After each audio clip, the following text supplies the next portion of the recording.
दुपारी मावळतो, सूर्य कधी दुपारी मावळतो, पण मावळला अयोध्येच्या साम्राज्यावरचा सूर्य मात्र दुपारी दशरथ राजा गेला ती दुपार होती. कसली दुपार होती? रामचंद्र देव असताना सुद्धा ज्याच्या जीवनामध्ये या गोष्टी आल्या, तुमचं माझं काय घेऊन बसलाय? राज्यावर बसणारा मुलगा वनवासात जावा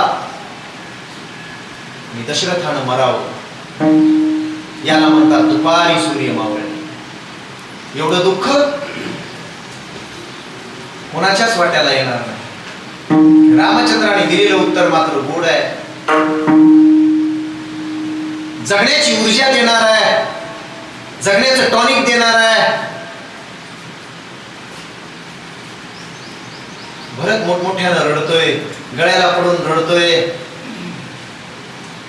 प्रेममूर्ती भरताचं रडणं पाहिलं, देवाला सुद्धा अश्रू अनावर झाले, रामचंद्रांच्या डोळ्यात अश्रू आले. पण समजावं तर लागेल, भरता ही वेळ रडण्याची नाही रे, ही वेळ रडण्याची नाही. आता ऐकतोयस माझं? आपल्यावरचं छत्र दुपारीच हिरावून नेले नियती काळानं. आपला सूर्य दुपारी मावळलाय आणि तुला तुझी आणि माझी जबाबदारी आहे भरता, की या घरच्या लोकांना सांभाळणं, या समाजाला सांभाळणं हे आपलं कर्तव्य आहे. स्वतःला दोष देऊ नकोस, आईला दोष देऊ नकोस, बापाला दोष देऊ नकोस, कोणालाच दोष देऊ नकोस. दोष कोणाचाच नाही.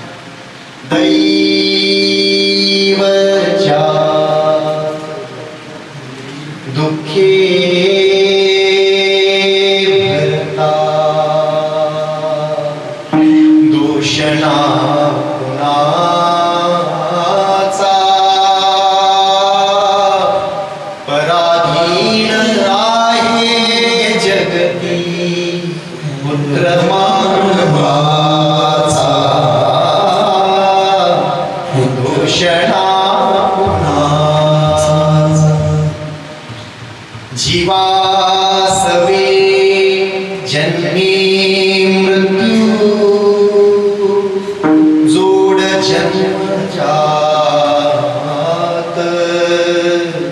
दिसे भासते ते सारे विश्वनाशिवंत. क्षणिक देवी आहे बाळा मेळ मानसाचा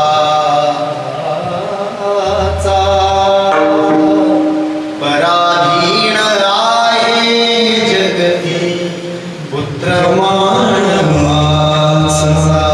दादा बाबांनी मरावं एवढ्याच आयुष्यामध्ये कसं? जरा मरण यातून सुटला कोण प्राणी जात, दुःख मुक्त जगला कारे कुणी जीवनात. कोण जगले बाळा? कोण शेवटपर्यंत दुःख मुक्त जगले? सांग ना मला. तूच एक स्वामी आता राज संपदेचा पराधीन आहे जगती पुत्र मानवाचा. नाही दादा, दादा मी आता परत जाणार नाही, मी राज्यावर बसणार नाही, मी तुझ्या सोबत वनवासातच राहणार. तुझी माझी ताटातूट नाही होऊ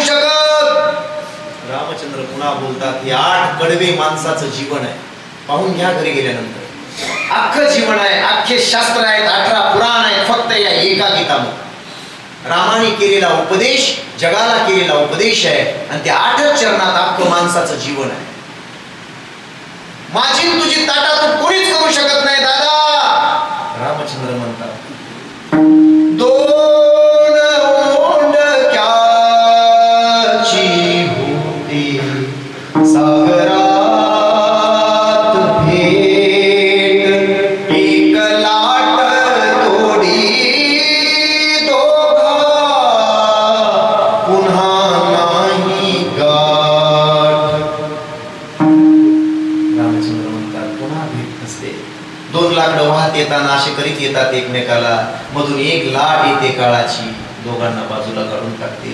एक ह्या सागरात तर दुसरा त्या सागरात. पुन्हा भेट नाही. पण जोपर्यंत आपण आहोत तोपर्यंत आपल्या जबाबदाऱ्या आपण चांगल्या पार पाडूयात. भरता राजा कुणाचा दोष नाही. मी वनवासाला येणं, बापाचं स्वर्गवासी होणं माझ्या हातात नाही.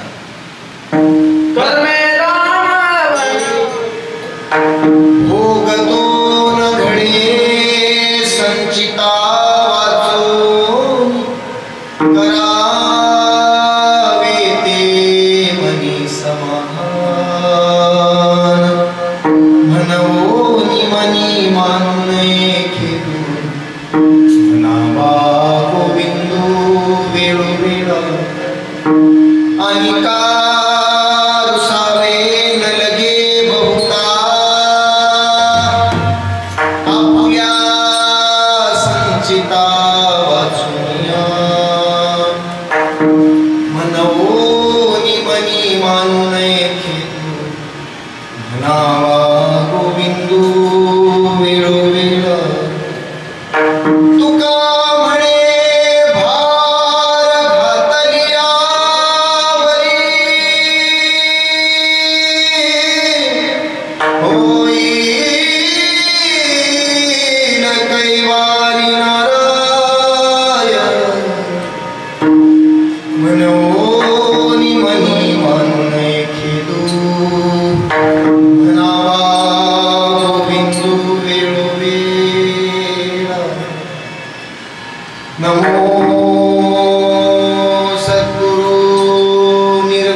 समचरण सरोजम सांद्र नीलांबुदं जगन्निहितपानि मण्डनं वन्दनानां तरुण तुलसीमाला कन्दरं कुञ्जनेत्रं सदयध्वलासं विठ्ठलं चिन्तयामि जयाचा जगी जन्मनामार्थसारवा जयामि सदा जयाच्या मुखी सदा नाम कीर्ती. नमस्कार माझा अग्निसंत माधव बाबांच्या चरणावरती जयांचे केली स्मरण. हो सकळ विद्यांचे अधिकरण तेची बंधू श्री चरण श्री सद्गुरूंचे ते नमस्कार मी आता पांडुरंग करू प्रधान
ज्ञानेश्वरा निवृत्ती उदारा सोपान देवा मुक्ताबाई नमो त्रिभुवन पावनी अध्यक्षय जननी देवाची मस्तक माझा पायावरी या वारकरी संतांच्या भोग तो न घडे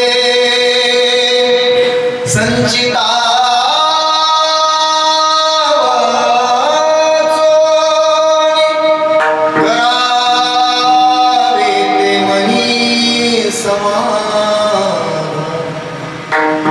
मनवोनी मनी मानय खेदू मनावा गोविंदु विरोया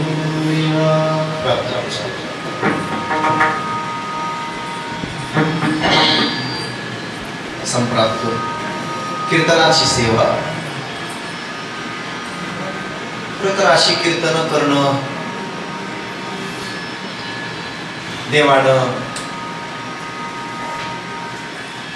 आमच्या वाट्याला घालूच नाही हे बरं नाही, पण करता का? तिथपर्यंतची करू नये असं म्हटलं तरीही करता करविता सर्व काही तो असल्यामुळे सर्व ही त्याची इच्छा आहे.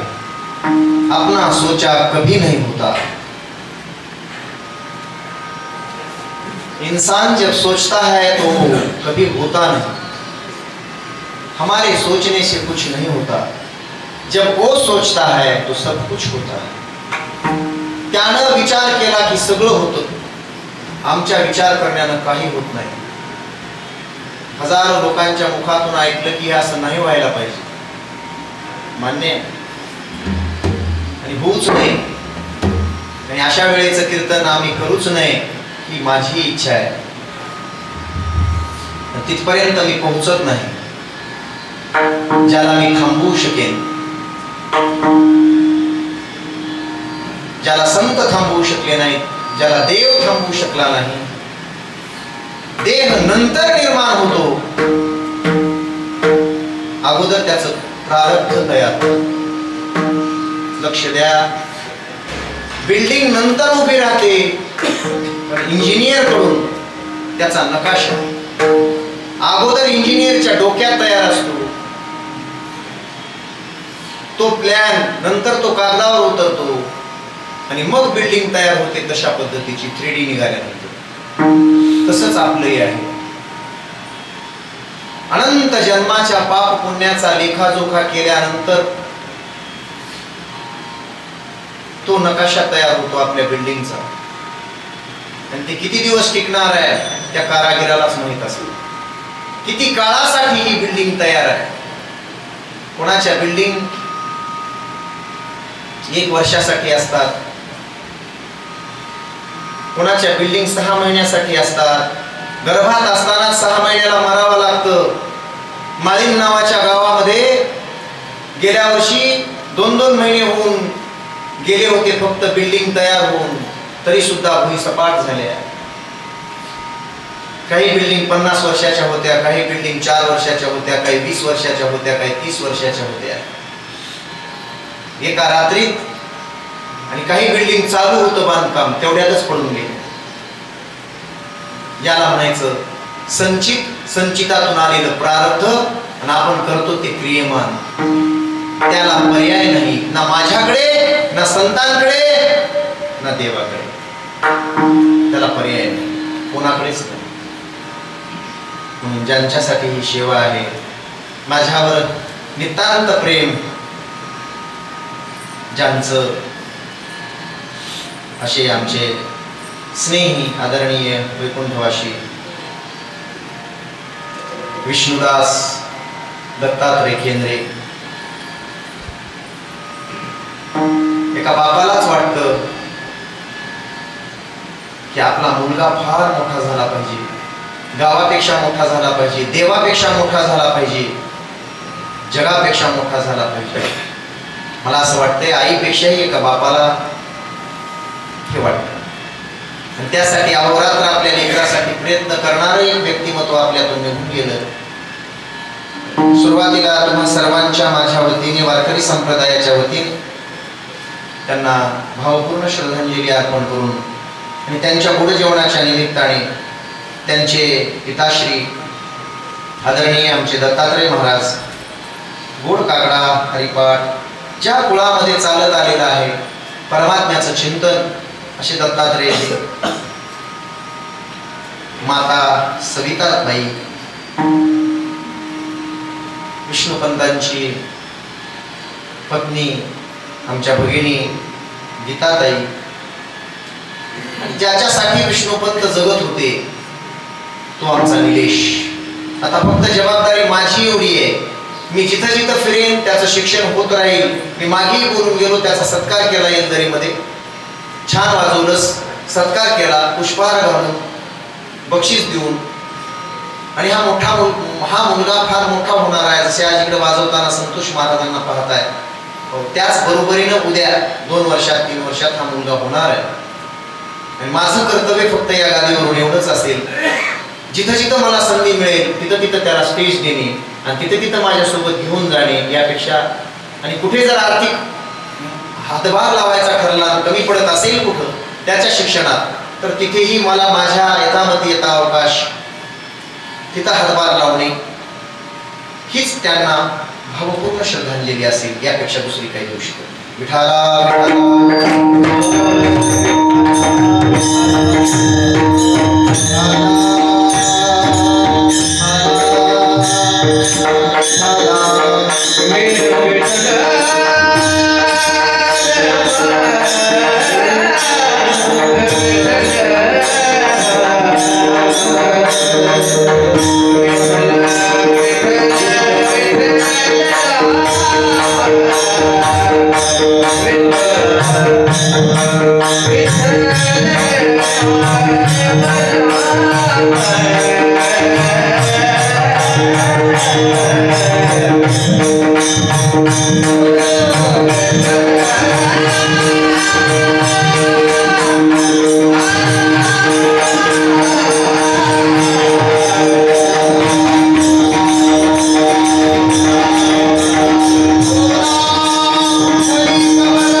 प्रत्येक वारकरी आपल्या गावाचं नाव घेऊन महाराष्ट्रभर फिरतोय. तसा आमचा निलेश उद्या या केंद्रेवाडी नावाच्या या गावाचा एक आदर्श वारकरी संप्रदायामध्ये निर्माण करेलच हीच अंतःकरणात इच्छा धारण करतो. परमात्म्याकडे नम्र प्रार्थना करतो आणि ही सगळी माणसं नारायण भाऊ आपण सगळे मिळून त्याला त्या स्टेज पर्यंत पदापर्यंत नक्की घेऊन जाऊ शकतो. त्याच्याकडे ते आहे ईश्वरानं दिलेलं, त्याचा परिपोष, त्याचा उत्कर्ष, त्याचा परामर्श झाला पाहिजे एवढीच इच्छा या कीर्तनाच्या निमित्ताने व्यक्त करतो. संप्राप्त सेवेसाठी निवडलेला गाईला गेलेला अभंग जगद्गुरु जगद्वंदनीय वारकरी संप्रदायाच्या कलस्थानी विराजमान असणाऱ्या, ज्यांच्या अभंगाची उंची परमात्म्यापेक्षाही मोठी आहे, नवे नवे परमात्मा ज्यांच्या मुखातून बोलतो, ज्यांचा प्रत्येक शब्द परब्रह्म आहे, असा उच्च कोटीचा 4 चरणाचा जगद्गुरु श्री संत तुकाराम महाराजांचा अभंग आहे. अभंगाच्या माध्यमातून जगद्गुरु श्री तुकोबाराय तुम्हाला मला उपदेश करतात. कशाचा उपदेश करतात?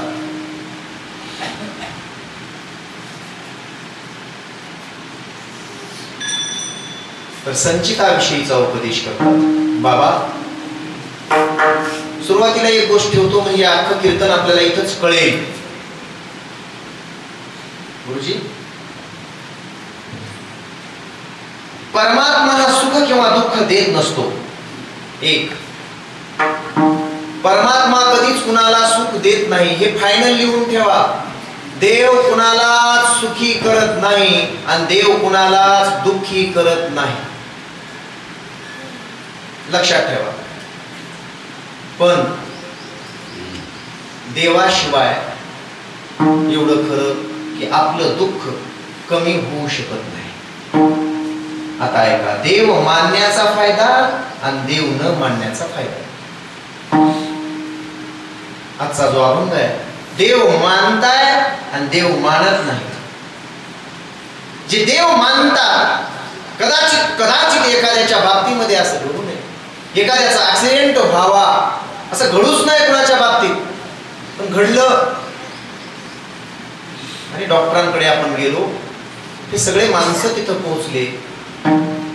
काय पैसे लागायचे लागू द्या डॉक्टर साहेब, 4 एकर जाऊ द्या, वाचला पाहिजे आमचा मुलगा. फार मोठा ऍक्सिडेंट झाला हो, वाचला पाहिजे. डॉक्टर म्हणेल, एवढंच म्हणेल, महाराष्ट्रातला भारतातला सगळ्यात मोठा डॉक्टर, मी माझे 100% प्रयत्न करतोय, तुम्ही देवाची प्रार्थना करा. सरपंच, देव मानण्याचा फायदा एवढा आहे, देव मानणारा माणूस जरी ऍक्सिडेंट मध्ये एखादा गेला असेल तरी देव मानणारा माणूस देवावर भार घालतो. शेवटचा आधार, डॉक्टरचा आधार संपल्यावर सुद्धा, डॉक्टरचा आधार संपल्यानंतर सुद्धा एकच या जगामध्ये आधार असतो, तो देव. त्याच्याकडे विश्वासानं मनुष्य पाहतो आणि त्याच्याकडे पाहत पाहत जगतो. आणि ज्याच्या जीवनामध्ये देव जो मानत नाही त्याला अशा परिस्थितीमध्ये, अशा परिस्थितीमध्ये त्याला आत्महत्या करण्याशिवाय दुसरा पर्यायच उरत नाही, जो देव मानत नाही. कारण कोणीच त्याच्यासाठी जर काही करू शकत नसेल आणि वाचवू शकत नसेल समोरच्या माणसाला, तर त्या माणसांना कुठे जायला जागा आहे. देव न मानण्याचा तोटा आहे की त्याला आत्महत्या करावी लागेल एक तर, नाहीतर रोज रडत पडत जीवन जगावं लागेल दोन.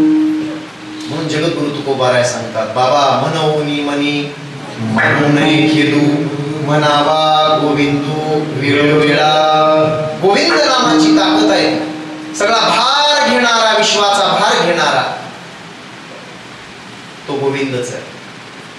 हा भोग संचिताशिवाय झालेला नाही, घडलेला नाही. माझं संचित आहे, तुमचं संचित आहे, प्रत्येकाचं संचित आहे.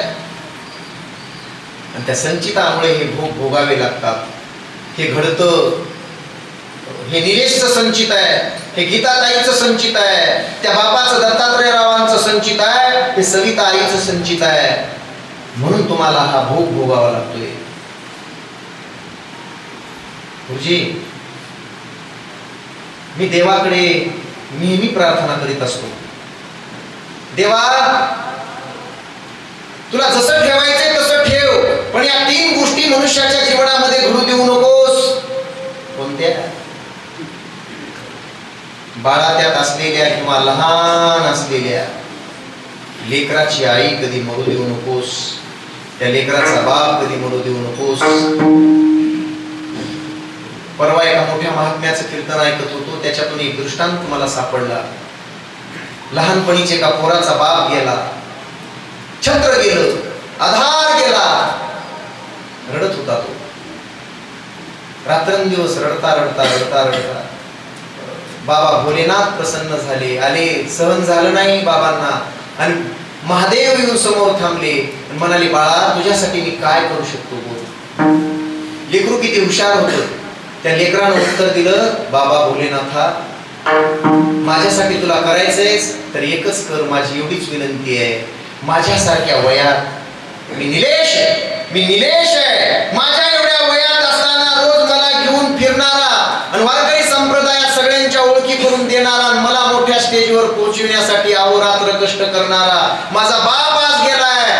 देवा एक करायचं असेल तर एक कर. माझ्यासारख्या कुठल्याच बापाचा, माझ्या वयात असलेल्या मुलाच्या बापाचा कधीच अपघात होऊ देऊ नकोस, कधीच त्याच्यापासून त्याच्या बापाला घेऊन जाऊ नकोस. तो म्हणला नाही मला माझा बाप दे, नाही. देव म्हणाला, अरे तुझ्यासाठी माग. तो म्हणाला, नाही देवा माझा बाप गेलाय. पण बाप गेल्याचं दुःख आणि बाप गेल्याची उणीव काय असते ही मला जाणवते देवा. म्हणून इथून पुढे दुसऱ्या लेकरांना, माझ्यासारख्या पोरांना तरी ती उणीव भासू नये, त्यांच्या जीवनात हे दुःख येऊ नये. येऊ नये हेच देईल. ऐका, असं कुणाच्या जीवनात घडू नये. काय वाढून ठेवले कुणालाच माहित नाही.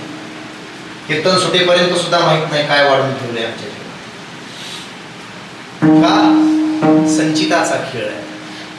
म्हणून हा भोग तुम्हाला भोगावा लागतो या कुटुंबाला.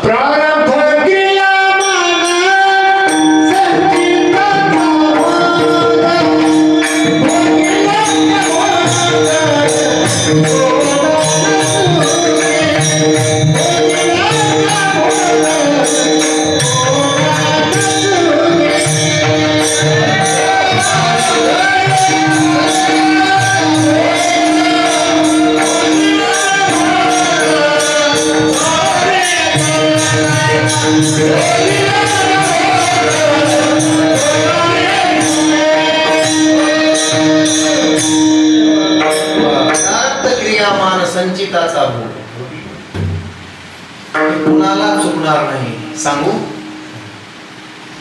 मौत से हर किसी की रिश्तेदारी है. मरण ही सगळ्यांचा सोयरा आहे. जन्मताच ते आपल्या सोबत असतं. आपला जन्म इकडे झाला, मृत्यू आपल्या सोबत असतो. जन्म, मृत्यू, जरा, व्याधी, दुःख, दोषानुदर्शन, प्रत्येकाच्या जीवनामध्ये या चार गोष्टी येणारच आहे. जन्म प्रत्येकाचा, जरा म्हातारपण प्रत्येकाला, व्याधी दुःख प्रत्येकाला आहे आणि मृत्यू प्रत्येकाला आहे. पण ज्याच्या त्याच्या संचिताप्रमाणे एक मनुष्याने किती दिवस जगावं आपल्या हातात नाही. मनुष्याने कधी मरावं आपल्या हातात नाही. आणि मनुष्याने कुठे मरावं आपल्या हातात नाही. कुणी मला सांगा उठून, या तीन गोष्टी माझ्या हातात आहेत. नेवर, कधीच नाही. भोगाप्रमाणे, संचिताप्रमाणे आम्हाला ते भोग भोगावे लागतात. केलिया कर्माचा द्यावा लागे भोग,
नाही. पुढे चिंतन गोड आहे. अभंगाचा सरळ भाव आपल्या समोर ठेवतोय. सुरुवातीला भोग तो न घडे. चिंता वाटते या सगळ्या माणसांना माझ्यासह. चिंता वाटते, प्रत्येक जण त्या चिंतेत आहे. सांगू, जगात तुम्ही कुणाला भीत नाही. जगात तुम्ही ना मायबापाला भीता, ना समाजाला भीता, ना पंतप्रधानाला भीता, ना कुणालाच भीता. या प्रत्येक माणसाला जर चिंता असेल दादा, शिवाजी दादा, प्रत्येक माणसाला जर चिंता असेल तर एकच चिंता आहे. प्रत्येक मनुष्याला एकच भीती आहे, फक्त मरणाची भीती आहे. सांगू, मरणाऱ्या माणसाला सुद्धा मरणाची भीती आहे.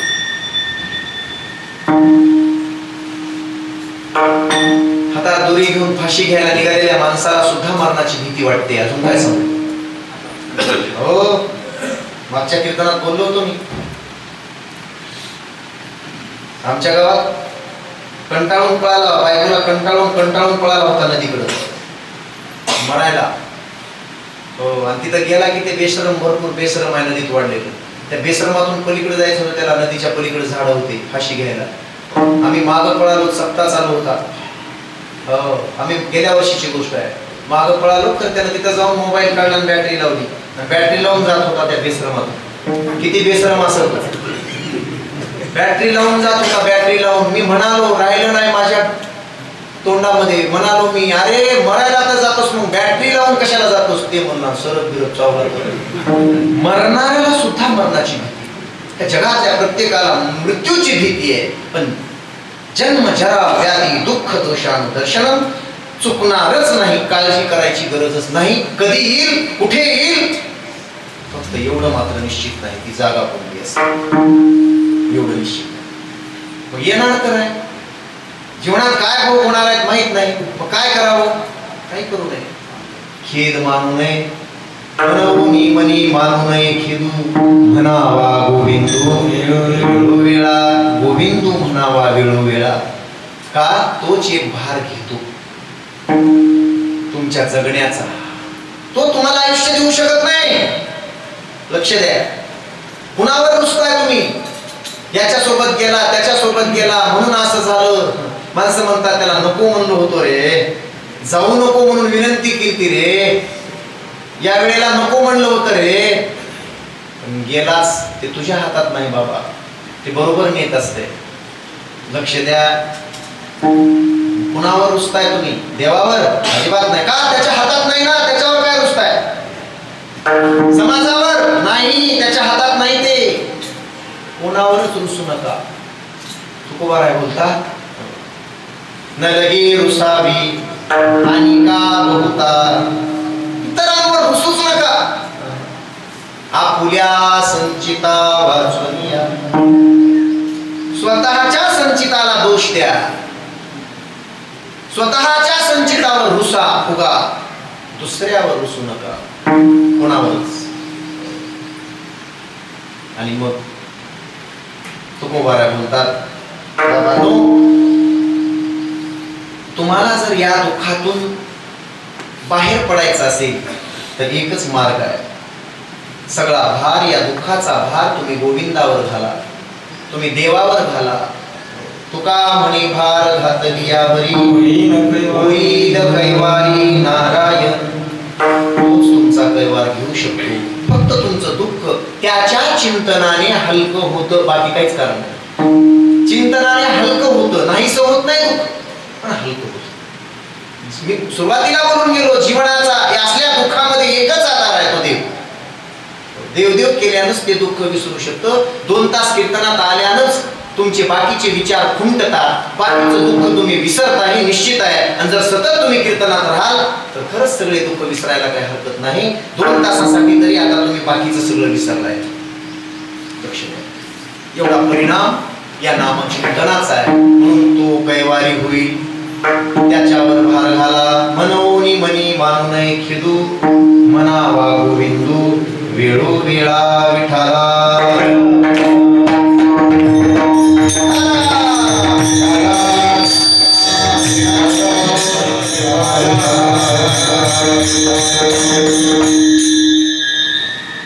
सेवेकरता घेतलेल्या आजचं कीर्तन चिंतन हे थोडं स्थिरत्वाकडे नेणार आहे, गांभीर्याकडे नेणार आहे. एरवीची कीर्तन वेगळी, आजचा प्रसंग वेगळा. कोणाच्या जीवनामध्ये असं दुःख येऊ नये, प्रार्थना करूया देवाला, येऊच नये. कसं दुःख येऊ नये? तहान्या बाळाचे आई वडील कधीच त्याच्यापासून दूर जाऊ नये. एक लक्ष द्या.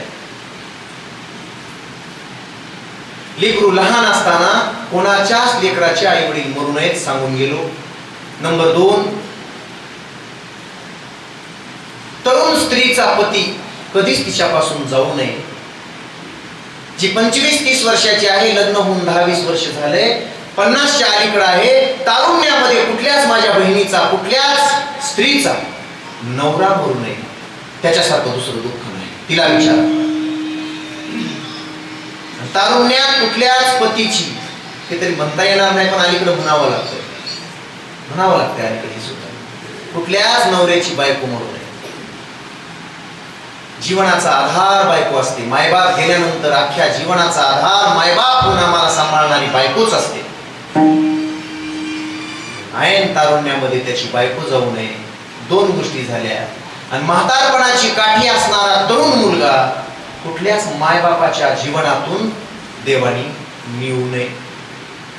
म्हातारपणाची काठी तो तरुण मुलगा असतो, ज्या मायबापाची इच्छा असते म्हातारपणी हाच आमचा आधार आहे, आणि ती आधाराची काठी कधी कुठल्या मायबापापासून म्हातारपणी जाऊ नये. आणि इथं मात्र तसं घडलंय. हे एवढं हातात नाही, फक्त प्रार्थना करणं आपल्या हातात आहे. संतोष महाराज भातुकलीच्या खेळामधली राजा अर्ध्यावरती डाव मोडला, अधुरी एक कहाणी. राजा बदला मला समजली, शब्दा वाचून भाषा, या प्रश्नाला उत्तर नव्हते, त्या प्रश्नाला उत्तर नव्हते, अवघी सारी निराशा. याचं उत्तर आमच्या जवळ नाही. पण असं अर्ध्यावर टाकून जाणं, अर्ध्यावर सोडणं वशिष्ठांचा प्रश्न होता,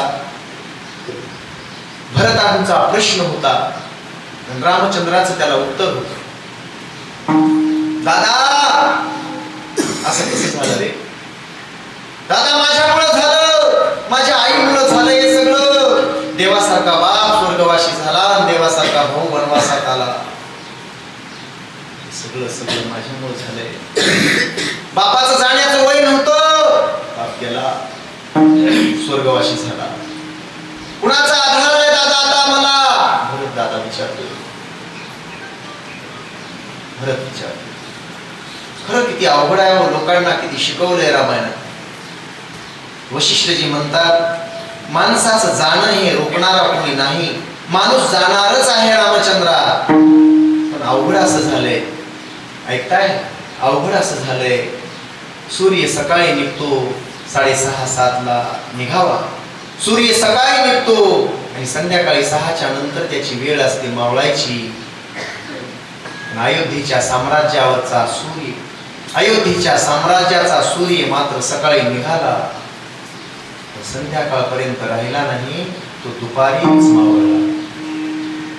सूर्य कधी दुपारी मावळतो? सूर्य कधी दुपारी मावळतो? पण मावळला. अयोध्येच्या साम्राज्यावरचा सूर्य मात्र दुपारी. दशरथ राजा गेला, ती दुपार होती. कसली दुपार होती? रामचंद्र देव असताना सुद्धा ज्याच्या जीवनामध्ये या गोष्टी आल्या, तुमचं माझं काय घेऊन बसलाय? राज्यावर बसणारा मुलगा वनवासात जावा आणि दशरथानं मरावं, याला म्हणतात दुपारी सूर्य मावळणे. एवढं दुःख कोणाच्याच वाट्याला येणार नाही. रामचंद्राने दिलेलं उत्तर मात्र गोड आहे, जगण्याची ऊर्जा देणार आहे, जगण्याचं टॉनिक देणार आहे. भरत मोठमोठ्यानं रडतोय, गळ्याला पडून रडतोय. प्रेममूर्ती भरताचं रडणं पाहिलं, देवाला सुद्धा अश्रू अनावर झाले. रामचंद्रांच्या डोळ्यात अश्रू आले. पण समजावं तर लागेल, भरता ही वेळ रडण्याची नाही रे, ही वेळ रडण्याची नाही. आता ऐकतोयस माझं? आपल्यावरचं छत्र दुपारीच हिरावून नेलंय नियती काळानं. आपला सूर्य दुपारी मावळलाय आणि तुझी आणि माझी जबाबदारी आहे भरता, की या घरच्या लोकांना सांभाळणं, या समाजाला सांभाळणं हे आपलं कर्तव्य आहे. स्वतःला दोष देऊ नकोस, आईला दोष देऊ नकोस, बापाला दोष देऊ नकोस, कोणालाच दोष देऊ नकोस. दोष कोणाचाच नाही. दैवच्या दुःखे भरता, दोषणा कुणाचा, पराधीन आहे जगती पुत्र मानवाचा. दोषणा कुणाचा, जीवासवे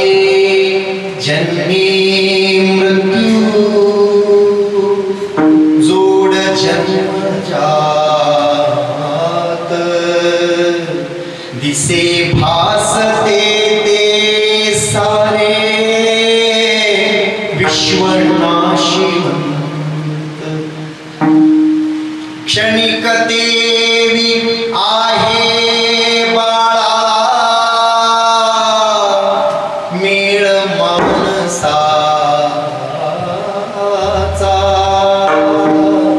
पराधीन आहे जगती पुत्र दादा बापांनी मरावं एवढ्याच आयुष्यामध्ये कसं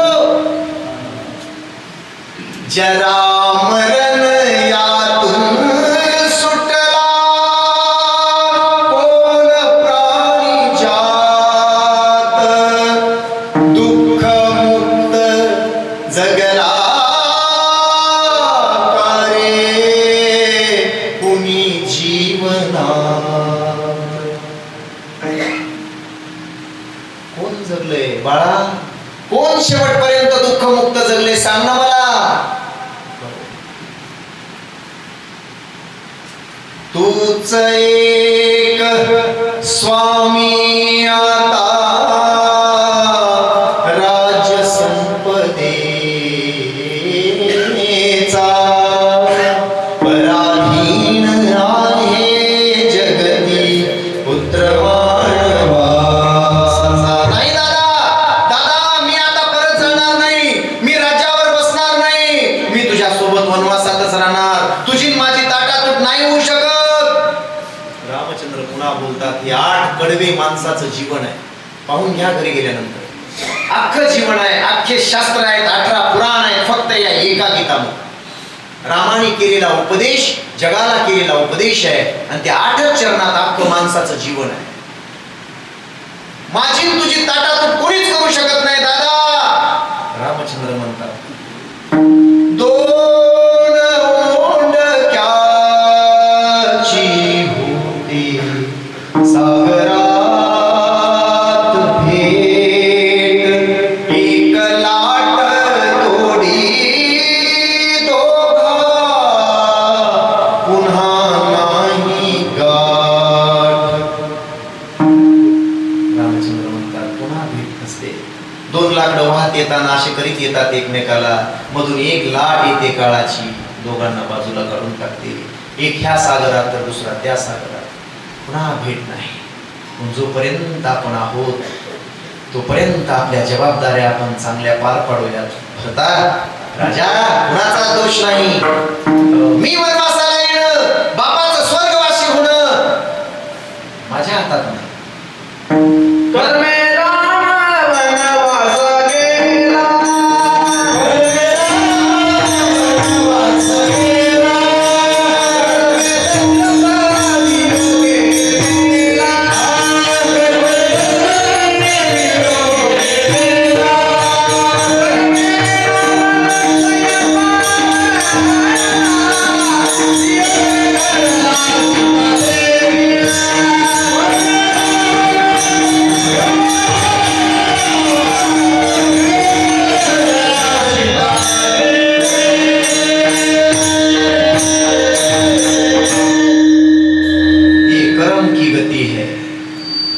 कर्माची गती अरे लगाया पहले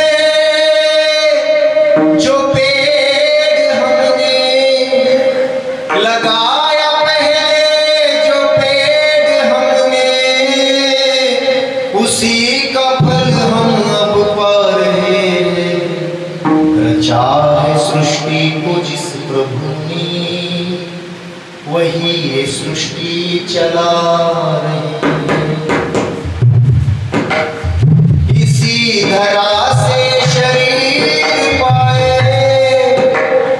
इसी धरा में फिर सब समाए अरे है सत्य नियम यही धरा का है सत्य नियम यही धरा का दिखा रहे हैं बुझा रहे हैं चार सृष्टि को जिस प्रभु ने वही ये सृष्टि चला रहे वही ये सृष्टि चला रहे वही ये सृष्टि चला पृथ्वीचा नियम आहे अरे इथं आलेली अवतारच्या अवतार ठरले हिने ये देऊळ नाही आले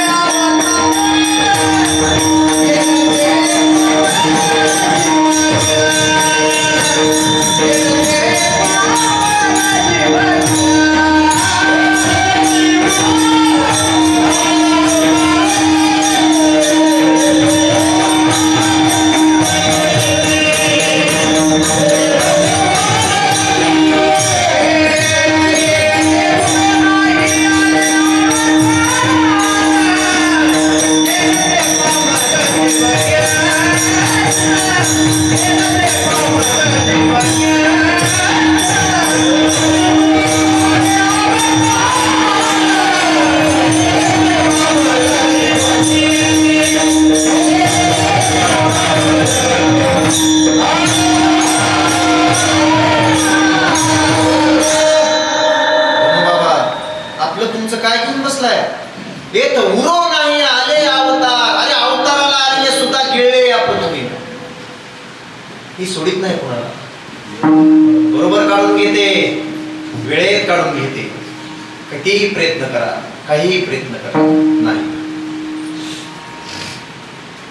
ये जिंदगी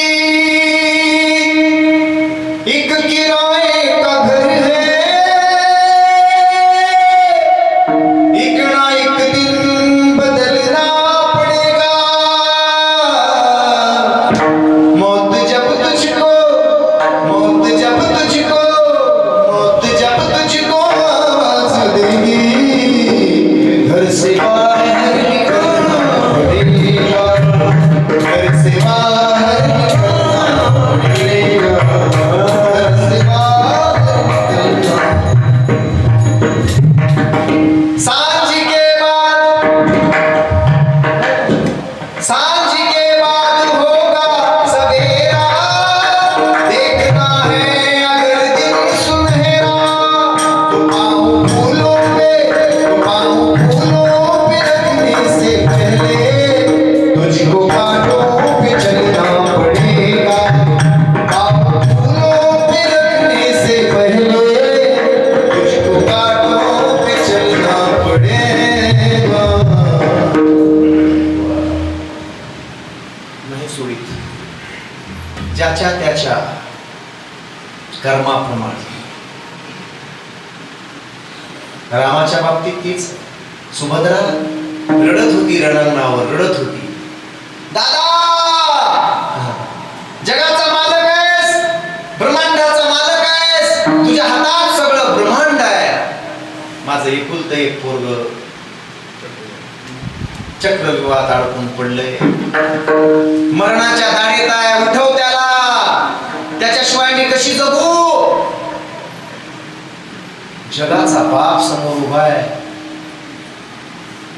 तू करू शकतोस हे दादा, उठवू शकतोस त्याला. कृष्णानं हात जोडले, म्हणाला सगळ्या बाबतीमध्ये मी समर्थ आहे, फक्त एवढ्याच बाबतीमध्ये. का? कारण ते सगळा लेखाजोखा करण्याचं काम देऊन मीच त्याला जन्माला घातलेलं आहे, आणि त्यामुळे त्याच्यात बदल पुन्हा करू शकत नाही करू शकत. मी तुझ्या लेकराला उठवू शकत नाही. ज्याचा मामा जगाचा बाप होता तो कृष्ण सुद्धा अभिमन्यूला उठवू शकला नाही. ज्याचा मुलगा ब्रह्मांडाचा मालक होता रामचंद्र, त्या दशरथाला तो रामचंद्र मांडी द्यायला सुद्धा नव्हता आणि जगू शकला नाही. तुमची माझी काय कथा आहे ऐकताय? रैदास नावाचे फार मोठे संत या देशामध्ये होऊन गेले. फार मोठे संत होते, जगद्गुरु तुकोबारायांसारखे. भगवान जगन्नाथाच्या यात्रेला निघतायत. रोहिदास म्हणतो आपण, फार सुंदर दिसायला, अतिशय सुंदर. जगन्नाथपुरीच्या यात्रेला निघालेले, पण जिथे मुक्काम पडला आणि त्या मुक्कामामध्ये ज्या घरानं त्यांना आश्रय दिला, एक साधू म्हणून सेवा केली. नवरा बायको होते दोघे जण. शेतातून काम करून आलेला तो नवरा पलंगावर आनंदानं झोपला होता. जीवन आणि रैदास म्हणजे रोहिदास महाराज जिथं व्यवस्था केली होती तिथे आराम करत असताना होऊ नये असं, पण त्या घरातल्या त्या माता माऊलीचं, त्या स्त्रीचं लक्ष त्यांच्या चेहऱ्याकडे गेलं. तेज पुंज दैदिप्यमान चेहरा तो पाहिला. साधनेचं वलय त्या चेहऱ्यावर चुकतच नाही, कुणाला चुकलं नाही. रोहिदासजी तुम्ही संत असाल तरी ते मात्र प्रारब्ध गुण आलंय, ते तुम्हाला भोगावंच लागलंय. कसं?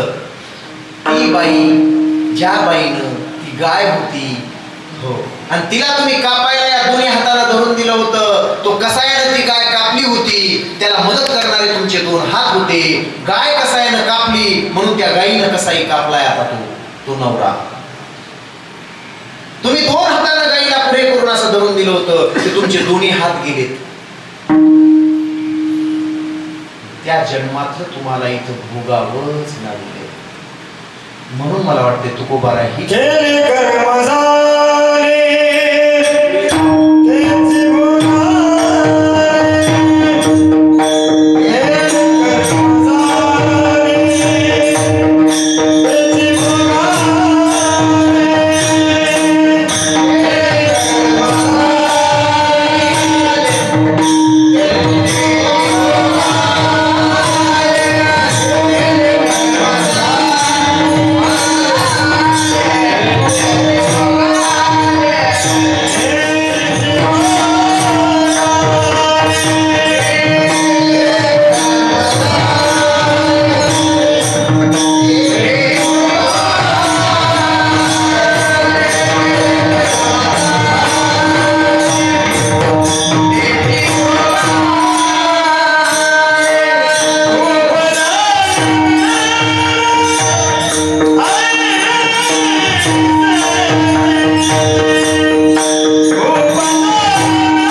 आहेच, आपण अभंगावर आलो असू दे.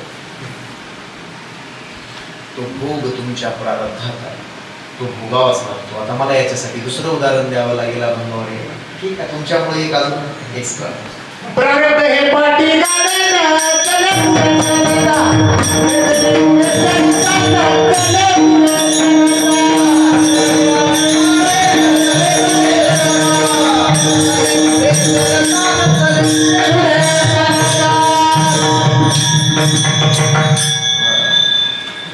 हा सगळा खेळ प्रारब्धाचा आहे. ऐकताय?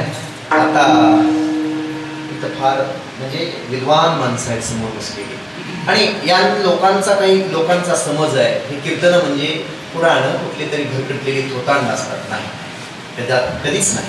आता संतांचा, माझ्या प्रत्येक संतांचा प्रत्येक अभंग आजच्या प्रत्येक क्षणाला लागू होतो. इथून पुढे चंद्र सूर्य असेपर्यंत, ही पृथ्वी असेपर्यंत ही लागू होणार आहे अशा दृष्टिकोनाचा विचार करून ते अभंग लिहिलेले आहेत. कुठल्या भाकड कथा सांगण्यासाठी लिहिलेले नाही. जे सांगत असतील भाकड कथा त्यांना माझा प्रणाम.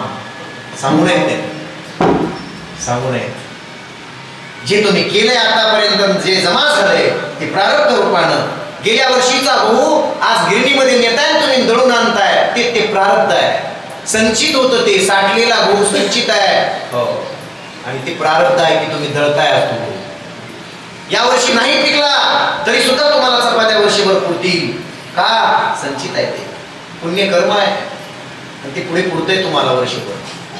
आणि हेच आहे. सांगू, आता एक महिना किंवा 1.5 महिना झालाय बहुतेक, एक सुंदर लेख वाचला. सुंदर, अलाहाबाद प्रयागराज, अलाहाबाद हायकोर्टाचा एक निर्णय वाचला. म्हणजे किती तुकोबार हुशार असतील त्याच्यावरून कळलं मला. आपण PhD झालो काय? लक्ष द्या गुरुजी, दर्डे गुरुजी, सदाशिव गुरुजी, लक्ष द्या. आपण PhD झालो काय? डबल PhD झालो काय? सांगू, तुकोबारायांच्या एका अभंगाच्या एका चरणामध्ये तुम्ही गुल होऊन जाल. गुल, तुमचं काहीच चालू शकत नाही. तुमची हुशारी उभं गुंडाळून ठेवा स्वतःच. पोट भरण्याची हुशारी आहे आजकालची. हे काय डॉक्टर, इंजिनियर, कलेक्टर काय होत आहे ना, फक्त पोट भरण्यापुरते. एका अभंगाच्या एका चरणात तुमचं आयुष्य गुल होईल, तुमची हुशारी संपून जाईल. केवढा मोठा विचार होता तुकोबारायांचा या अभंगाच्या पाठीमागे. प्रत्येक माणसाला सांगण्याचं, कर्म चांगलं करा, जे आहे ते तर भोगायचेच, ते चुकणार नाही. जे जे लिहिले संचिती ते न चुके कल्पांती, होणारा सारखी काय कर्म रेषा टळे ना. अलाहाबाद कोर्टाचा निर्णय आला आणि एका त्या उच्च न्यायाधीशाने, फार विद्वान होतं, आतापर्यंत ज्या हायकोर्टात काम केलं होतं त्याने एक निकाल देऊन टाकला आणि नोकरीचा राजीनामा लिहिला. निकाल दिला आणि दुसऱ्या क्षणाला नोकरीचा राजीनामा लिहून दिला. कदाचित वाचला असेल आपण कोणी. शर्मा का काय नाव आहे त्यांचं. त्यांना विचारलं असं का केलं तुम्ही? माझा निर्णय माझ्या आतापर्यंतच्या 30 वर्षाच्या सर्व्हिस मध्ये कधी गलत झालाच नाही. मी जो निर्णय दिला तो योग्यच होता. पण मलाच असं वाटतंय आज माझं मन उद्विग्न आहे, माझं मन मला साक्ष देत नाही. हा निर्णय माझ्या हातून चुकीचा गेला. मी रोज देवाची भक्ती करतो, रोज गीता वाचतो आणि चुकीचं कधीच केलं नाही. ज्या दिवशी माझ्या हाताने एक चूक घडली त्या दिवशी मी राजीनामा देऊन टाकला. त्या मुलाखतही दिली त्यांनी. नंतर काय झालं होतं असं काय नाही, माझ्या हातून एका मनुष्याला, मला असं वाटत होतं त्याच्या प्रत्येक हिअरिंगला मला असं वाटत होतं की हा दोषी नाही, यानं हा खून केलेला नाही, तरीही माझ्या हातानं विरोधातल्या साक्ष पुराव्यामुळे माझ्या हाताने मला निर्णय द्यावा लागला आणि त्याला फाशीची सजा द्यावी लागली. इथून पुढे असं घडू नये म्हणून मी राजीनामा देतोय. काय घडलं होतं त्यानं सांगितलंय सविस्तर. जी केस 6 महिने चालत होती, खुनाचा आरोप त्याच्यावर होता, त्याने एका मनुष्याचा खून केला होता असा आरोप होता. मला वाटत नव्हतं त्यानं खून केलाय. त्याच्या हावभावावरून, त्याच्या बोलण्यावरून, त्याच्याकडे पाहण्यावरून त्यानं हा खून केलाच नाही. माझं मन मला रोज ग्वाही देत होतं, मी झोपत नव्हतो. पण हे असं का होतंय? सगळे साक्षी पुरावे त्याच्या विरोधात का जातात? ऐका. आणि ज्या दिवशी फाइनल निकाल होता त्या दिवशी मी लिहून टाकलं 302 के तहत इसको फांसी की सजा सुनाई जाती है. आणि मी बाहेर पडलो, लागलीच उठलो, कोट उतरला माझा, राजीनाम्याचा कागद हातात घेतला आणि त्याला विचारलं, देवा, जर मी आतापर्यंत न्याय केला असेल, माझ्या हातून चूक झाली नसेल, तरी आज का चूक झाली? मी दोषी कसा? ही अशी कशी चूक होऊ शकते? तो आला, त्या पोलिसांना सांगितलं, मला फक्त 5 मिनिट त्या माणसाशी बोलायचे. नोकरी तर सोडली आहे मी, मला त्या माणसाशी 5 मिनिट मला फक्त संवाद साधू द्या. एका रूम मध्ये मला त्याला घेऊन चला. आणि त्याला घेऊन आले, बाहेरून दरवाजा बंद केला, दोघेच आत होते. त्याला विचारलं, बाबा, मी न्याय दिलाय, मी बांधलेला होतो साक्ष पुराव्याच्या अभावी, साक्ष पुराव्यामध्ये, आणि साक्ष पुरावे तुझ्या विरोधात गेल्यामुळे मला माझा नाविलाज झाला कायद्याच्या चौकटीत. मला वाटत नाही तू खून केलायस, पण तुला मी शिक्षा दिली आहे आणि आज नोकरी सोडतोय. खरं सांग, हा खून तू केलायस?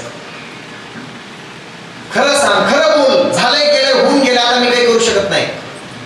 त्या माणसानं सांगितलं, माझ्या आईची शपथ, माझ्या बापाची शपथ, माझ्या खानदानाची शपथ, ह्या खुनाचा माझा कसलाच संबंध नाही. त्या दिवशी रात्री मी घरी झोपलेलो होतो, ज्या दिवशी हा खून झाला नदीमध्ये.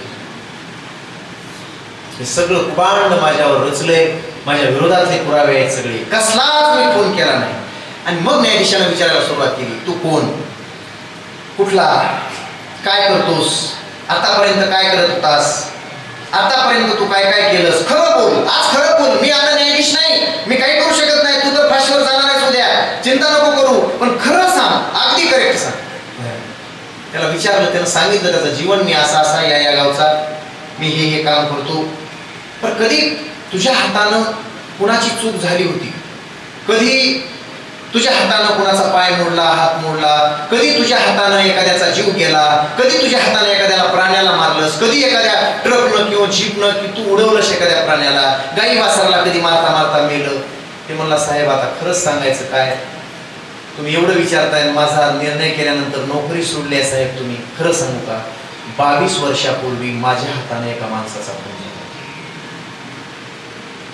आणि त्याला मी नदीत पुरून टाकलं होतं, वाळूमध्ये, माझ्यावर येऊन. 22 वर्षापूर्वी मारता मारता माझ्या हाताने तो मनुष्य मेला आणि तो खून झाला होता. मग केस वगैरे काहीच नाही. केस नव्हती साहेब, पुरावा नव्हता, काहीच नव्हतं. खोल खड्डा करून टाकलं होतं. काहीच त्याचा विषय सुद्धा आता काढू नका, निघालाही नाही ना आतापर्यंत काहीच झालं नाही. त्या न्यायाधीशानं देवाला हात जोडले अशी. मला माहित होतं देवा तू चुकणार नाहीस आणि मी सुद्धा चुकणार नाही. मला माहित होतं आतापर्यंत मी न्याय निवडा केला, माझ्या हाताने चुकीचं होऊ शकणार नाही. 22 वर्षापूर्वी जो खून केला होता, आताची फाशी नाही त्याला, आताचा खून त्यानं केला नाही, 22 वर्षाच्या खुनाचा परिणाम आता त्याला फाशी मिळाली हाच आहे. त्याचं ते संचित होतं प्रारब्धानं आता त्याला फाशीला जावं लागलंय. हेच तुकोबारा अभंगाच्या पहिल्याच्या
काय सुंदर आवाज आहे. शिरभाऊ, अमोल महाराज, आमचे बालाजी महाराज दगडवाडीकर, आमचे आदरणीय देशमुख महाराज, परमेश्वर महाराज देशमुख, आमचे सिद्धेश्वर महाराज शिरसाटवाडीकर, गावातले गोड भजनी मंडळ, पाहुणे रावळे आलेले, ती नारायण महाराजांनी खूप छान, सगळे जवळचे माणसं. आनंद आहे, भजनाचा आनंद आहे. आणि त्या सगळ्यांना घेऊन चालणारे म्हणजे संगीतात मृदंगामध्ये मृदंगमणी असलेले मृदंगाचार्य संतोष महाराज डोंगरे. एवढंच करूयात. या गादीवरून एक फक्त माझी विनंती असेल, निलेशला मोठं करण्यासाठी जे जे प्रयत्न लागतील ते करूयात. मी या गादीवरून तर शपथ घेतलेली आहे. मी मागही सांगितलं होतं, त्यांच्या वडिलांना सांगितलं होतं, निलेशच्या म्हणजे विष्णुभाऊला सांगितलं होतं, जो माझ्याकडून जे सहकार्य लागेल ते मी कधीही करायला तयार आहे. फक्त एकच करा, गावातल्या भजनी मंडळाने त्याच्या घरच्यांनी त्याला आधी 2 वर्ष शिकू द्या. कुठेही फिरू नका, कुठं गवळणी वाजवीत भारुडं वाजवीत फिरू नका. मी पाहिलंय ते, तुम्हाला मागेही सांगितलं. त्याला जर मोठं होऊ द्यायचं असेल तर तुमच्यासोबत कुठेही त्याला 2-3 वर्ष फिरू देऊ नका. त्याला फक्त साधनाच करू द्या. आम्हाला माहित आहे, नारळाची चटक लागली की माझा अलंकार राहून गेला. नारळ पॉकेटाची एकदा चटक लागली की माझा अलंकार राहून गेला. माहित आहे, त्यामुळे साधनाच झाली पाहिजे आधी. केंद्रे मामा बरोबर आहे, त्याला साधना करू द्या. सगळेजण लक्ष देऊयात.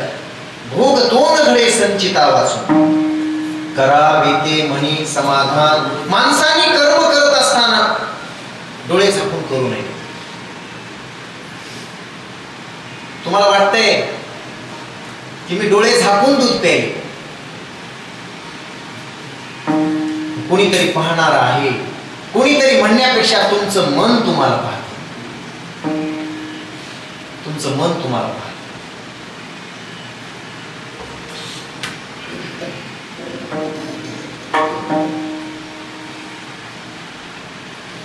ते फार सुंदर भक्तिगीत लिहिलं होतं. उघडदार देवा उघडदार देवा, पिते दूध डोळे मिटुनी जात मांजराची, मनी चोरट्याच्या कारे भीती चांदण्याची, सरावल्या हाता नाही कंप का सुतावा. उघडदार देवा उघडदार देवा, उघडदार देवा उघडदार देवा, देहाची तिजोरी भक्तीचाच ठेवा. उघडदार देवा उघडदार देवा, उघडदार देवा उघडदार देवा. स्वार्थ जणू भिंतीवरचा आरसा दाखवित ते मन, आपुलीच प्रतिमा होते आपुलीच वैर. सांगू, कुणी जरी नाही तुम्हाला तुमचं कर्म दाखवलं तरी तुमचं मन हे सगळ्यात मोठा साक्षीभाव करून तुमच्या पुढे उभा असतंय. कोण साक्षीला आहे तर तुमचं मन तुमच्या साक्षीला आहे. कुणीच पाहणार नसेल तर तुमचं मन तरी पाहिल्याशिवाय राहत नाही. मन जाणे पापा आणि तुका म्हणे माय बापा. माईला माहित असतं की बाप कोण आहे या लेकराचा, आणि मनाला माहित असतं की पाप काय काय केलं. मग पाप करताना जरा हात आखडी जा, कर्म करताना जरा हात आखडून करावे. अरे देवाची परवा त्या वाशिमला कीर्तनाला गेलो. देवाची पूजा भक्ती, देवाची पूजा ज्याच्याकडे होती त्या मनुष्याने घाईघाईत उशीर झाल्यामुळे मी अचानक त्याला वाटलं आता काय महाराज मंदिरात येत आहे. पुढे मोठा मंडप टाकलेला होता. कीर्तन मंडपात जाईल महाराज पाठीमाग कशा नाही म्हणून आम्ही दर्शन घेतल्याशिवाय कीर्तनाला उभारत नाही. त्याला काय माहित आहे मामा, हो माधव महाराज काय माहित आहे. पण मी पळत पळत गेलो त्या मंदिरात. काय झालं की काय काड्याची डबी संपली होती का काय, त्यानं बिडी काढली. हो मी जायला आणि त्याची बिडी आरतीला पेटवायला येते तुपाच्या वातीला. बिडी केवढं मोठं पाप आहे देवाजवळ. हे कर्म कधीच चुकत नाही. भोग भोगावाच लागतो. त्या कर्माचा भोग कोणाला चुकला नाही. तो प्रत्येकाने भोगलाय. माझ्या तुकोबारायांनी भोगलाय. कुणी भोगला नाही बोला. श्रीकृष्ण परमात्म्याने भोगलाय. सुदामा सुदामा माऊलींनी भोगलाय. माऊली ज्ञानोबारायांनी भोगलाय. अशा महात्म्याच्या वाट्याला जर हे येत असेल नामा म्हणे कर्मारे का देवाची का तुकेना, देवाची का तुकेना, नामा म्हणे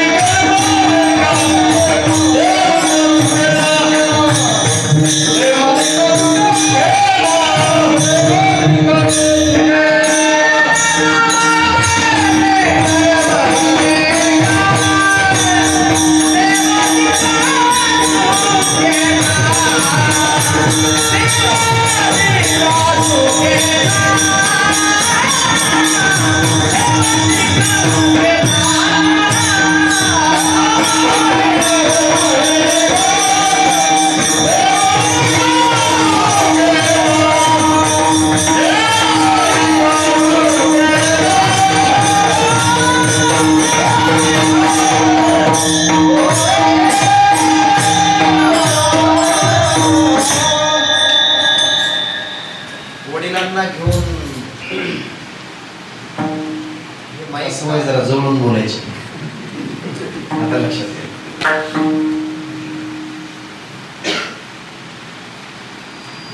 दवाखान्यात गेलो होतो. हात कमजोर झाला होता. त्या डॉक्टरने विचारलं मला, ह्यांना काही व्यसन होतं? म्हणलं होतं, पण आता नाही डॉक्टर साहेब, आता नाही ते व्यसन. त्या डॉक्टरांनी सांगितलं होतं. कधी होतं? मी म्हणलं 15 वर्षापूर्वी. त्याचेच भोग आहेत म्हणलं डॉक्टर, बाकी काहीच कारण नाही.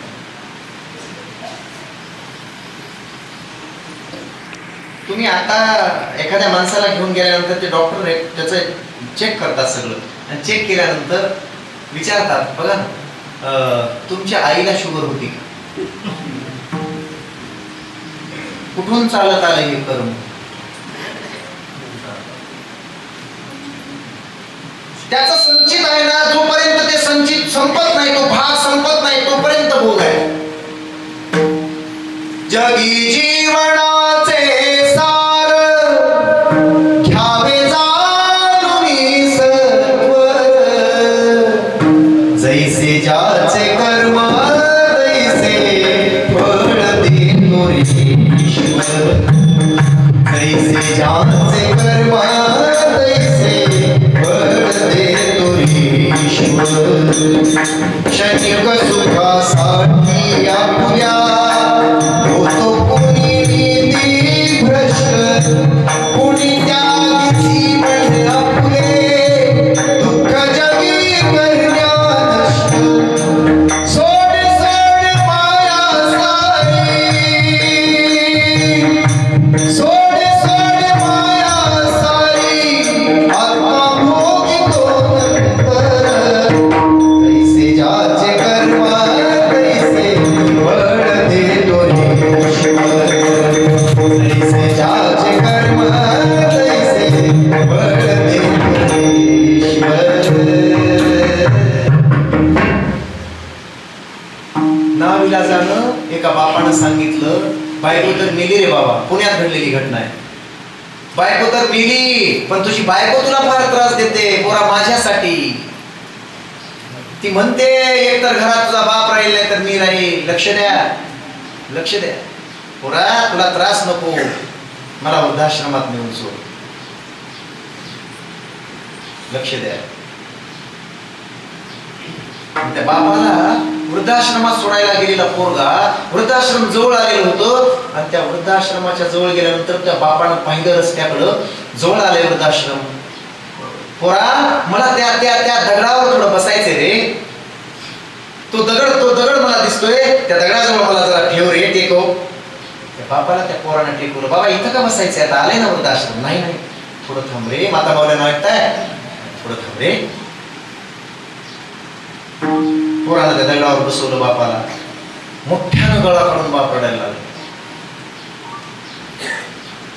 बाबा अहो मी जवळच आहे 10 किलोमीटरवर, काय रडायला काय झालं तुम्हाला?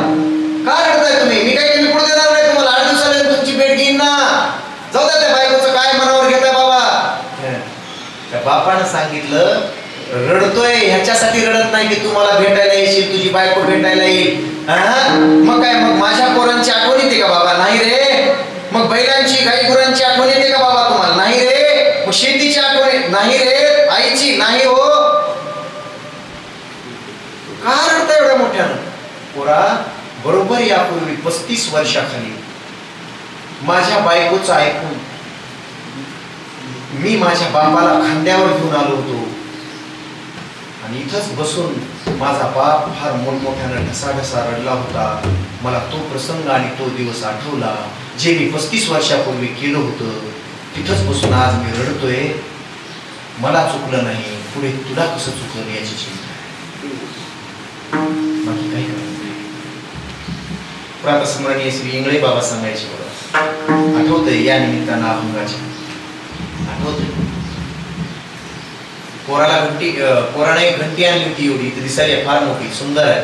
असलीच घंटा आणून ठेवली फार मोठी. पहिले मोबाईल नव्हते, 50 वर्षापूर्वी मोबाईल नव्हते, त्यामुळे ती घंटा आणली. त्या बायकोच्या अट्टहासापायी म्हाताऱ्याला मी सांभाळते, भाकरी देते, चहा देते, पण त्याला तिकडे ठेवा. कुठं? घराच्या बाजूला गाईचा गोठा आहे, त्या गोठ्यामध्ये ठेवा. मग तिथं बाज नेली त्या पोरानं. बापावर प्रेम होतं पोराचं, खूप प्रेम होतं, खूप प्रेम होतं. पण नाविलाज झाला, पोरानं तिथं नेलं. बाबा सांगायचे. आणि मग म्हाताऱ्यानं कसं ओरडावं, त्याला मोठ्यानं ओरडता येत नव्हतं. बंगल्यात कसं ऐकू जाईल वर. एवढी मोठी घंटा आणली, तिथं बांधली, एसटी सारखी त्या दोरी बांधली. बापाच्या बाजूला नेऊन दोरी बांधली. बाबा पाणी प्यावं वाटलं की एकदा ही दोरी धरून उडी जा. बाबा चहा प्यावं वाटला की दोनदा दोरी उडी जा. बाबा जेवण करावं वाटलं की तीनदा दोरी उडी जा. 5 मिनिटात तुमच्या समोर सगळ्या गोष्टी हजर होतील बाबा.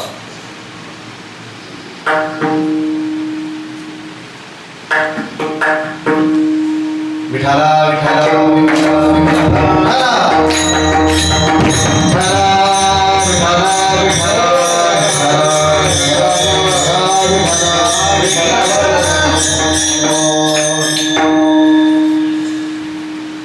ते आले ते वेळेवर आम्हालाच उशीर झाला होता.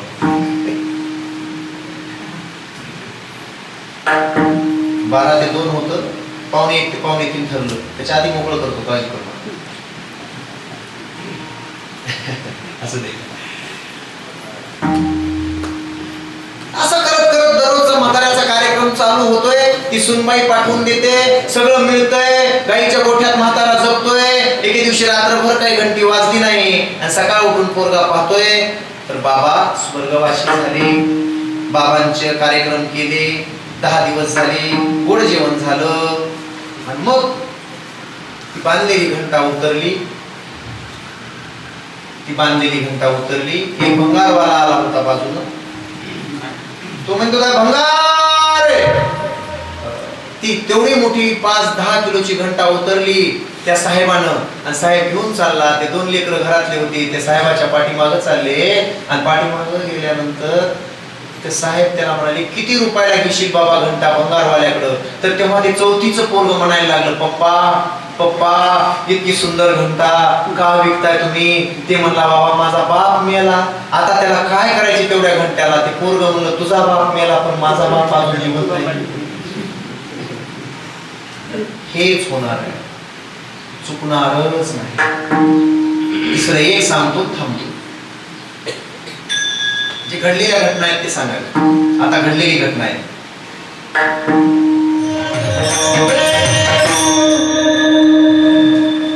झालाय टाइम माझा, दिलेला वेळ संपलाय. काय करायचं? थोडं 1 मिनिटाचं बोलतो, थांबतो. धनराज महाराज वाचला असेल आपण कदाचित, पेपर वाचत असतील, बातम्या पाहत असतील, त्यांनी वाचला असेल. ते आजी आजोबा नेऊन सोडले पुण्यात. आता लोकांनी तयारी केली आहे. माता मौल्यांनो काळजी करू नका, तयारी केली आहे. 60 वर्ष वय झाले की आपली आपली तयारी करायची. कशाची? सुनावर भार बनायचं नाही, लेकावर भार बनायचं नाही, रिटायर होऊन जायचं, वृद्धाश्रमाचा रस्ता धरायचा. काळजी करायची नाही. आपण कर्मच तसे करतोय, कर्मच तसे केलेले असते. म्हणून कर्म चांगले असतील तर ऑटोमॅटिक ते सांभाळतीलच. रडायचं नाही कुणाजवळ, अजिबात नाही. कर्म तेरा अच्छा है तो किस्मत तेरी दासी है. कर्म तेरा अच्छा है तो किस्मत तेरी दासी है. अगर नीयत तेरी अच्छी है तो घर में मथुरा काशी है. तर जायची गरज नाही. कशाला जायची? ते 2 लेकरं घेऊन, पण तो पोरगा चांगलाच होता. तो कारमध्ये दर आठवड्याला जायचा. पहिल्याच आठवड्याला पोरगा घेऊन गेला. कुणाला? तिन्ही लेकरांना घेऊन कारमध्ये प्राध्यापक असलेला पोरगा मायबापाला भेटायला. आणि मायबापाची नेमकी 1 वाजला होता, रविवार होता, जेवणाची टाइम झाली होती, घंटा वाजली त्या वृद्धाश्रमाची. ते लेकर पळाले. आजी आजोबाला पाहिल्याबरोबर फार प्रेम असतं आजी आजोबाचं नातवंडावर, लेकापेक्षाही जास्त, लेकापेक्षाही जास्त स्वतःच्या. आणि त्या लेकरांचं प्रेम आजी आजोबावर माय बापापेक्षा जास्त असतं स्वतःच्या. असतं म्हणजे असतं, हे 1000% सांगायला. हा डायव्हर्ट कॉल आहे, डायव्हर्ट, आणि बरोबर लागतो तो, तिथंच जातो. लेकरांचं एवढं प्रेम आजी आजोबावर असतं, त्या माया करू देत नाहीत प्रेम. म्हाताऱ्याजवळ घाण आहे म्हणून जाऊ देत नाहीत, हा वेगळा विषय. जाऊ नको म्हाताऱ्याला, ठोकरायला. पण ह्या सवयी त्या आई लावतात. सोडून द्या. ते लेकर पळाले, मिठी मारली त्या आजी आजोबाला. ताट हातात होतं, जेवायला बसतायत आजी आजोबा. लेकरांना म्हणतायत, चला 2 घास खाऊयात, नंतर गप्पा मारूयात. आणि ते वाढलेल्या चपात्या, करपलेल्या चपात्या, ते वरण कसलं आंधळच असते. तिथं काय असणार? ते पाहिलं, तिखट चटणी, पंचपक्वान्न खाल्लेले दररोजचे केंद्र मामावर बघा.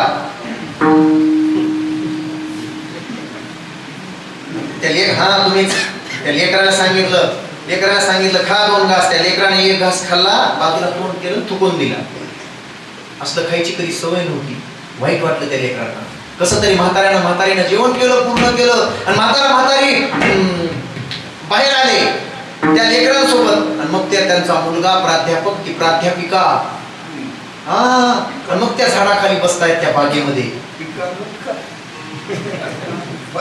हेच चालू आहे मामा. आता कोणी नाही कामा. मामा ते बसताय सगळे, तेवढ्यात ते लिकरू म्हणतंय, ती मुलगी ते म्हणते आजी आजोबा चला ना घरी.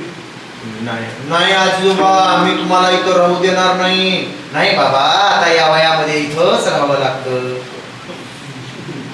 लक्ष द्या. तर ते पोरग म्हणते त्याच्या मम्मीला आणि पप्पाला, मम्मी पप्पा इथं राहावं लागतंय म्हातारपणी, पण मम्मी पप्पा मी तुम्हाला भारतातल्या 1 नंबरच्या वृद्धाश्रमात ठेवीन. हे असलं खायची आणि असली व्यवस्था असल्यास मी तुम्हाला कधीच इथे येऊ देणार नाही. सगळ्यात चांगलं वृद्धाश्रम शोधित आणि त्याच वृद्धाश्रमात नेऊन ठेवी. काय फार शिकायला मिळालो लेकराकडून, फार शिकायला मिळालं. का सांगताय त्या लेकराला हे असं असतंय म्हणून? खेद मानू नका. ते तुमचं कर्म आहे, ते तुम्ही अवश्य भोगा, पण भोगताना त्याचा त्रास होऊ नये. भोगावं तर लागेल, जगावं तर लागेल, पण रडत हसत जगायचं असेल तर मग त्याचंच नाव घेतलं पाहिजे. म्हणून म्हणे मानू नये खेदू म्हणावा वेळोवेळा विठोबार कुमारी.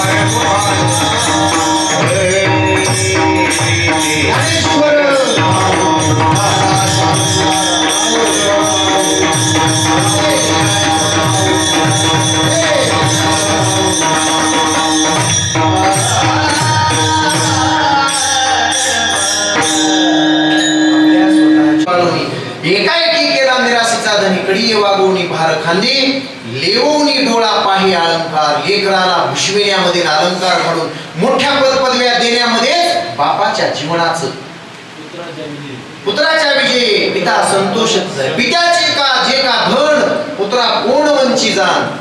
जगी ऐसा तुझ्यासाठी दरवर.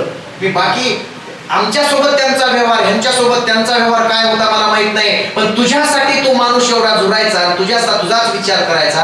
म्हणून एकच म्हण की जगी ऐसा बाप व्हावा, तू म्हणायचा जगी ऐसा बाप व्हावा ज्याचा वंश मुक्तीस गावा. तुझ्यासाठी तो बाप, खरंच बाप. आपल्या अंगावर लेकराच्या सगळ्या छिद्र जो आपल्या अंगावर वागवतो, लेकराला मुक्त करतो, तो बाप असतो.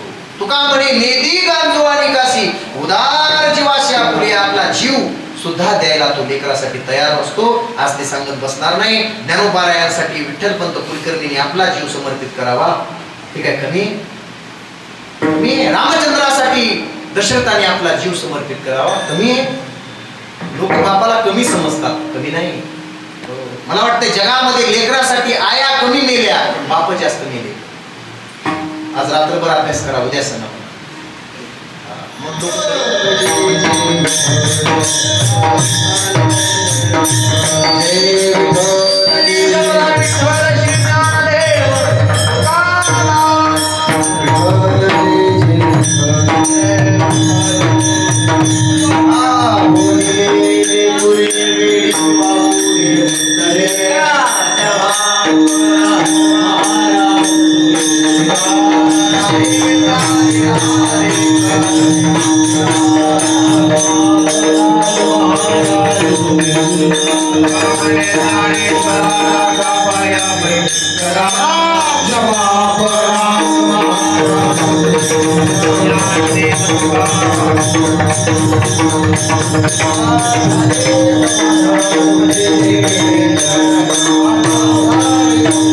you.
Oh